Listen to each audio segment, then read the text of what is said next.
તો ચોમાસું હાલમાં ક્યાં પહોંચ્યું છે તેની પણ હવે વાત કરી લઈએ, કારણ કે ચોમાસું કે જે છેલ્લા 7 થી 8 9 દિવસથી એક જ જગ્યાએ સ્થિર છે. અત્યાર સુધીમાં આપ જે અલગ અલગ રંગની લાઈન જોઈ રહ્યા છો, જેમાં ભૂરા રંગની જે લાઈન છે, વાદળી રંગ જે છે તે બતાવી રહ્યું છે કે ચોમાસું અત્યારના ક્યાં છે.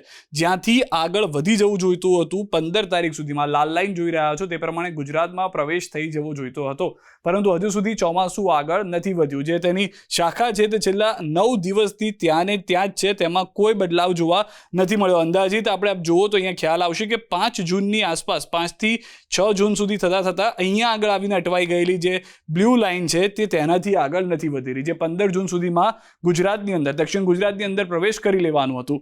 બીજી એક મહત્વની જાણકારી જે છે તે પણ અમે આપને આપી દઈએ કે જેની અંદર આપણે જે આંકડાઓ જોયા હતા તે પ્રમાણેની પરિસ્થિતિ જોવા મળી શકે છે કે હવે જે ચોમાસું 20-25 જૂન સુધીમાં આગળ વધે, મેડન જુલિયન ઓસિલેશન જે છે તે સૌથી વધારે મહત્વની ભૂમિકામાં છે કે જે 16 થી 30 તારીખની આસપાસ બીજાથી ત્રીજા ફેઝમાં, એટલે કે અત્યારના આફ્રિકી દેશો છે તેનાથી આગળ વધી અને ભારત તરફ આવી શકે છે. એટલે કે ચોમાસું જે છે તે ભારત તરફ આવે 16 થી 30 દરમિયાન, બીજા, ત્રીજા અને ચોથા ફેઝમાં આવે, જેમાં આપણો જૂન, જુલાઈ, ઓગસ્ટ અને સપ્ટેમ્બર સુધીનો મહિનો કવર થઈ જાય. તો ચોમાસાની જે અસર ઓછી જોવા મળી રહી છે અત્યારના ભારત ઉપર, કે અલ્નીનોના કારણે તેની જે અસર છે ચોમાસાની તે ઓછી થઈ રહી છે, તેમાં એમજીઓ જે છે તે મદદ કરી શકે છે. અને તેના કારણે પરિસ્થિતિ એવી થઈ શકે કે એમજીઓ જો એમાં મદદ કરે છે તો વરસાદ જે ઓછો થાય, અથવા તો જેની આગાહી અલગ અલગ કરવામાં આવી છે તીવ્રતાને લઈને, તો તેમાં થોડો બદલાવ જોવા મળી શકે છે. મેડન જુલિયન ઓસિલેશન જેમ જેમ આગળ વધતું જશે, બીજા, ત્રીજા અને ચોથા ફેઝ બધી નીકળશે અને એક તરફ અલ્નીનો તેની તીવ્રતા વધારશે. શક્યતાઓ છે કે ત્યાં સુધીમાં ભારતમાં સત્તાવાર રીતે ચોમાસું પૂર્ણ પણ થઈ જાય, અને અત્યારના જે મોડું ચોમાસું આવી રહ્યું છે એ તેની અસર પણ માનવામાં આવી રહી છે. આગળની જો વાત કરીએ તો જે પરિસ્થિતિ છે તે પ્રમાણે એમજીઓ એ હવાના દબાણ, વાદળ સહિતની પ્રણાલીની સિસ્ટમ છે, 30 થી 60 દિવસમાં તે પોતાનું ભ્રમણ પૂર્ણ કરે છે અને ચોમાસામાં જેમ ભારતની નજીક એમ વધારે ફાયદાકારક માનવામાં આવે છે. જેટલું ભારતની નજીક હોય તેટલું તેમાં વરસાદ વધારે થવાની શક્યતા માનવામાં આવતી હોય છે, જે આપણે 16 થી 30 જૂન દરમિયાન ભારત પરથી પસાર થતા જોઈ શકીશું. અને જેના 8 ફેઝ છે, જે આખું ચક્ર વિશ્વનું લગાવતું હોય છે, તેમાં તેને 7 થી 8 ફેઝમાં 30 થી 60 દિવસ જેટલો સમય જે છે તે થતો જોવા મળતો હોય છે. તો આ જે આખી પરિસ્થિતિ છે તે પ્રમાણેનું નિર્માણ હાલમાં જોવા મળી રહ્યું છે.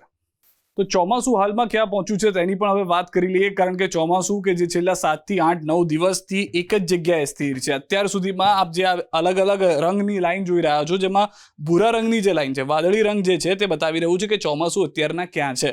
જ્યાંથી આગળ વધી જવું જોઈતું હતું 15 તારીખ સુધીમાં, લાલ લાઈન જોઈ રહ્યા છો તે પ્રમાણે ગુજરાતમાં પ્રવેશ થઈ જવો જોઈતો હતો, પરંતુ હજુ સુધી ચોમાસું આગળ નથી વધ્યું. જે તેની શાખા છે તે છેલ્લા 9 દિવસથી ત્યાં ને ત્યાં જ છે, તેમાં કોઈ બદલાવ જોવા નથી મળ્યો. અંદાજિત આપણે આપ જુઓ તો અહીંયા ખ્યાલ આવશે કે 5 જૂનની આસપાસ, 5 થી 6 જૂન સુધી થતા અહીંયા આગળ આવીને અટવાઈ ગયેલી જે બ્લુ લાઈન છે તે તેનાથી આગળ નથી વધી રહી. જે 15 જૂન સુધીમાં ગુજરાતની અંદર, દક્ષિણ ગુજરાતની અંદર પ્રવેશ કરી લેવાનું હતું.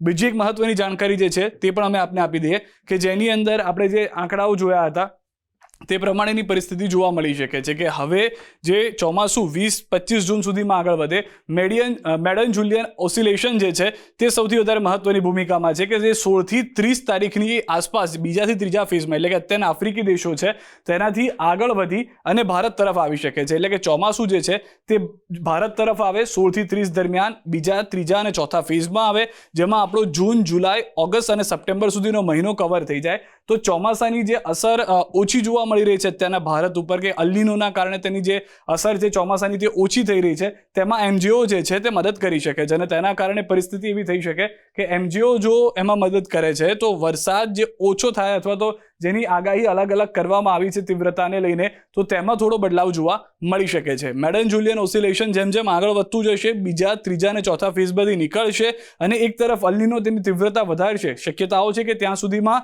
ભારતમાં સત્તાવાર રીતે ચોમાસું પૂર્ણ પણ થઈ જાય, અને અત્યારના જે મોડું ચોમાસું આવી રહ્યું છે એ તેની અસર પણ માનવામાં આવી રહી છે.